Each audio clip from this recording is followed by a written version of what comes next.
Hey, Becca, it's great to be back together again. It sure is. I'm so glad to be here. It is. There's no snow outside right now. Oh. Didn't slip and slide Get outta trying here, to drive snow. here. So we Yeah. could actually be in the same room to do our video. So, well, hope you guys are warm and dry and you had a good week, maybe off, maybe a little challenging for some. Here's the better Adventure. question. You ready? Becca, do you have water yet at your house? I do not. Does have not. water. Still working on that. And there's no snow to boil for my baths. Yeah, that's true. But you have friends that are helping you out, right? I sure do. Okay, good. Got a deal. lot of friends. So be praying for Becca and Cody that they get their water stuff fixed really soon. And we're praying for all of you who have troubles too. Yeah. Well, you ready to get on to our lesson for today? Yeah, what are we talking about? Well, how about I give you a hint? Okay. You ready? This hint is a math problem. Yeah, no, I feel the same way. What? Math. So, like, Becca, what is 70 times 7? Can I use paper? Yes, you may. You may Okay. use, and even a pen if you need it. All right, so 70 times 7. Don't forget to carry the whatever it is you carry in math. It is 490. Good job. That is correct. 490. 70 times 7 is 490. Now, here's another one that kind of ties with our lesson. What is 77 times 7? I don't want to do that. You don't want to do that? No. Okay. Takes a little bit more work, doesn't it? Yeah. Yeah. Do you think someone else in the office could answer that question? I bet they could. I can. You can? 539. Look at this guy.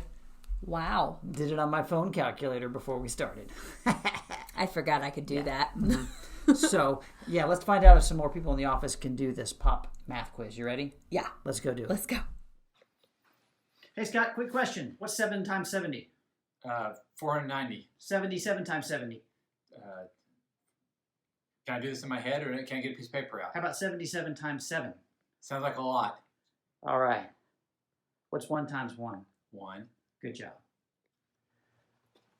All right, hey, Gene, you're our accountant. Quick math quiz. What's 70 times 7? 490. What's 77 times 7? Oh, I don't know. Hey, wait, 77 times 7. 539. All right, thank you. Well, that was fun. Sure was. We found out that some people can do math and some can't. That was pretty cool what Jean had with her. Yeah. Big ol'. Gave her a little printout of the 539. That's a cool calculator. You know, Meyer did pretty good. Just when I threw him those other numbers, it's a little tougher. Yeah, I can't say I wouldn't have the same problem. It is hard because you know what's hard? Math. Sure is. Math And- is difficult sometimes. You know, now some of you guys are great at it, but you know, math takes some work. It sure does. You know what else I'm working on? Yes. What? Trying to understand how math works in with what we're talking about today. Well, how about this? How about you read our Bible story text for today, and that'll help you a little bit on the math thing. We'll get there. Okay, I let's promise. give it a try. It'll come clear. It'll all add up. With the puns. Okay, so we're in Matthew 18. Matthew chapter 18. Verse 21. Yes, start there. Then Peter, he was an apostle, Yep, followed follower of Jesus, came to Jesus and asked, Lord, when my brother sins against me, how many times must I forgive him? Should I forgive him as many times as 7? That didn't. 7. 7? Yeah, there. Yeah. Jesus answered, I tell you, you must forgive him more than 7 times. I knew that. Yeah. Yeah. You must forgive him even if he does wrong to you 77 times. Yeah. See, and the math here, sometimes some of the Bibles translated it because it's kind of confusing sometimes, but they say Jesus may have said 70 times 7. He may have said 77 times 7. But here's what I think Jesus was trying to teach Peter. Math is difficult. Forgiveness is much easier. Maybe. That's just, don't worry about doing the math, Peter. I think he's saying don't try to count because, you know, Yeah. maybe you can keep track of 7 times when your brother or sister or somebody does something against you and you go, okay, well, that's 1. That's 2. Well, A little check mark yeah, on kind there. of check mark and keep that. But if you're having to get up into like 77 times or 490 or 539, I don't think I can keep track. that's a lot of work to keep track of that. Yeah. Yeah. So it is easier. Just forgive them so you don't have to keep track. Yeah, see, I think that's what Jesus saying. And he goes on after this, and he tells a story to Peter to help him to understand that we need to forgive others and not really keep track of it. Yeah. And there's a reason for it. So in this story, you may have heard this one where Jesus says there's a king. He's in charge. He's in charge of everything. And he gets one of his servants in front of him, and his servant owes him a bunch of money, like $1 million kind of money. Whoa. And the servant, he says, I can't pay you because, he's a servant, doesn't make that much money. And the king's like, okay, you're going to have to go to jail until you can pay back the money. What? Which I always thought was confusing because how do you make money when you're in jail? I don't know. I don't know. But that was what happened back then. If you couldn't pay somebody back money, they could send you to jail. Well, the man that owed the money, he begs the king Sounds familiar. to forgive him. Yeah. And you know what the king does? Something amazing. In Jesus' story, the king does something amazing. He forgives the guy. Yeah, I remember that. Yeah. And do you think that guy was happy? Oh, yeah. He went out of yeah. there skipping. Happy? Well, do you remember in the story the next thing he did? Yeah, it's so embarrassing for him because Yeah. he went and found a friend. Yep, who another owed- servant. Another servant who owed him like $10. Yeah. And he was, A little bit of money. pay me back. Yeah, and he was going to throw that guy into jail until he could pay him back. He completely forgot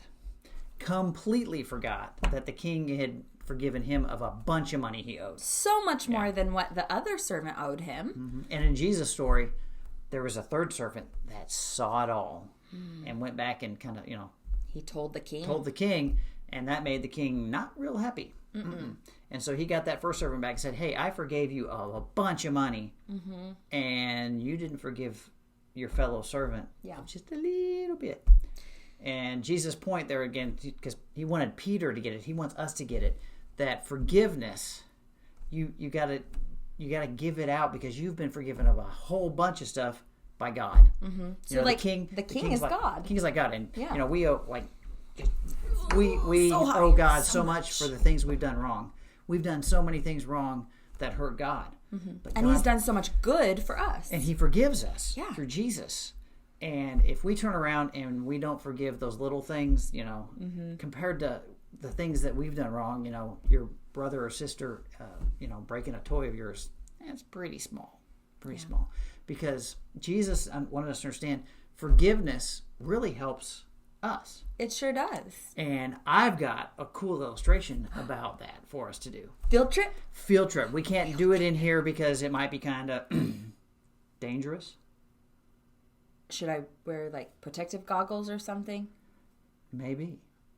It's pretty exciting. You guys ready? Let's go. Let's go. All right, Becca, you ready for our cool illustration about forgiveness? Sure am. All right. It involves some props that I'm going to have to show you about. So we're going to switch over so you can see what's going on here, and we'll talk about how forgiveness and not forgiving can be a bad thing. Yeah. All right. Let's see.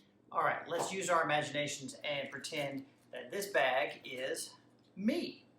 And we'll say this is me. Maybe the thing about it is this is my heart.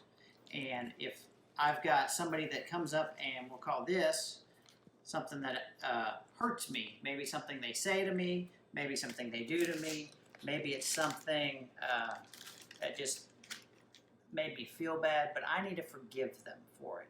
Well, this thing comes in and it gets in me, into my heart, and it starts reacting and filling me up with all sorts of anger and good feelings, not good feelings. Wow. See, I didn't forgive, and it built up, and it blew up and made a mess of me and lots of things around me.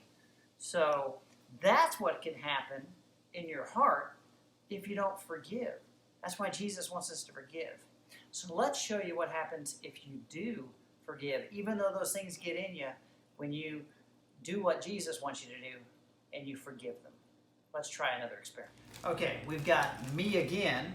Same setup where the same exact thing's going to happen, where maybe somebody says something to me or does something to me that I'm going to need to forgive. Well, that gets in me and in my heart, and of course, those things do make you angry, and it starts to affect me, and I start to fill up with a bit of that anger, and I haven't forgiven yet, and it starts to build some of that pressure here. Let's see what's happening. and it starts to get into my heart, and it starts building up, and it starts building up. But I follow the words of Jesus, and instead of letting it get this all too much and blowing me up, maybe me getting angry back at someone else, instead of letting that happen, you know what I do? I say, I forgive you. I say, I'm going to forgive you like Jesus forgave me. And I don't have to be angry at you anymore. And what happens is some of that stuff still takes some time to wear out of us, where it does hurt when people say mean things. It does hurt when people do wrong things to us. But if we forgive, what happens over time is, if we forgive, it lets all that pressure out. And we don't explode, but we get to be complete and happy because we followed Jesus' teaching to forgive others when they hurt us. No matter if it's 7 times or 70 times 7. Okay, so that was a pretty cool illustration experiment. Yeah. Yeah. You really surprised me there. Yeah. I didn't know it could blow up if yeah, I didn't. Yeah. Yeah. Well, and it's an illustration, it's an example, but that really can, in a way, not exactly be blowing up. But when I don't forgive someone, that anger gets in you, and sometimes you kind of do sort of blow up because you yell at people when you're angry and upset and you haven't forgiven, and you kind of blow up even at the wrong people. I've been there. Yeah. So Jesus teaches us we need to forgive because we've been forgiven, and we don't need to hold those things against other people. So we've got attached to this lesson some questions to talk about, some activities to help you practice forgiving, because it doesn't come naturally. It's not easy to do. But we've got that there for you to work through this week with your family, and hope that you become better forgivers. Yeah. I'm going to work on that myself. All right. Well, good deal. And if you want to also work on it, maybe you can become a little bit better at math. Yeah. Just don't I'll use try. it to count how many times you need to forgive people. Okay. All right. Let's try this one more time. You ready? 70 times 7. 490. She's got it. All right. You guys have a great week. We love you. Bye. Let's go. Let's go.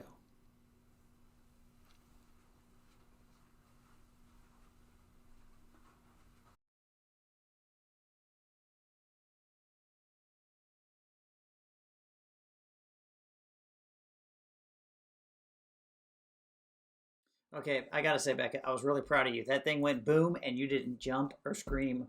I really wanted to. Yes. Yes. I could tell that. So your camera didn't even shake.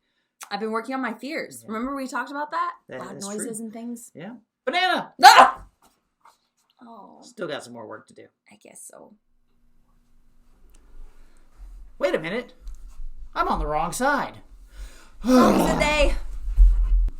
That's better. All right. Where'd he go? There they are. There they are. Hey. It's so confusing coming in and out of the room a lot. Man, field trips. All right. Shall we go clean up the kitchen? Sure. All right. Let's go.